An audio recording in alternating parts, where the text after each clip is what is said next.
చాలా బాధాకరం, చాలా దురదృష్టకరం. నేను సంఘటన దగ్గరికి మాధవ్ గారు అందరు నాయకులు పోయి చూశాం. హృదయ విదారకమైనటువంటి సంఘటన.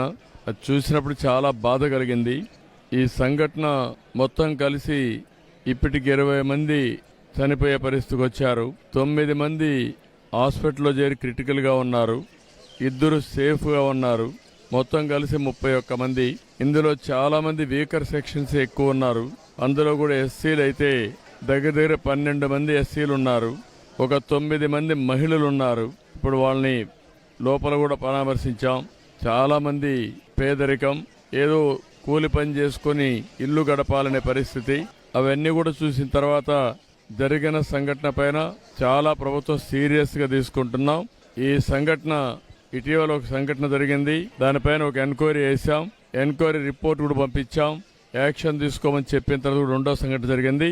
ప్రభుత్వం ఫర్మ్గా ఉండి రాబోయే రోజుల్లో ఇలాంటి పునరావృతం కాకుండా చూడడానికి అన్ని విధాల యాక్షన్ తీసుకుంటాం. ఈ సంఘటన ఎంక్వైరీ చేసి అందరికీ అకౌంటబిలిటీ ఫిక్స్ చేస్తాం.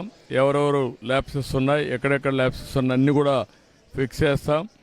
మొట్టమొదటిసారిగా అక్కడుండే ఆఫీసర్లు, ఆర్డీఓ కన్సర్న్, డిఎస్పీ, అదే మరి district labour officer, fire officer, వీళ్ళ నలుగురిని సస్పెన్షన్లో పెడుతున్నాం.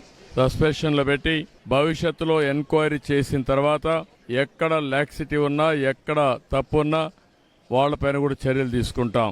రెండోది, మనుషులు కూడా కొంతమంది విచ్చలవిడితనానికి అలవాటు పడ్డారు. ఇలాంటి నేరాలు చేసి ప్రజా జీవితాలతో చెలగాటమాడే పరిస్థితికి వచ్చారు. వాళ్లపైన క్రిమినల్ ప్రాసిక్యూషన్ చేయడమే కాకుండా చట్టపరంగా వాళ్ళని ఏం చేయాలనో అరెస్టులే కాకుండా ప్రాసిక్యూషన్ చేపిస్తాం. వీలైనంత వరకు లైఫ్ ఇంప్రిజన్మెంట్ వచ్చే ప్రయత్నం చేస్తాం.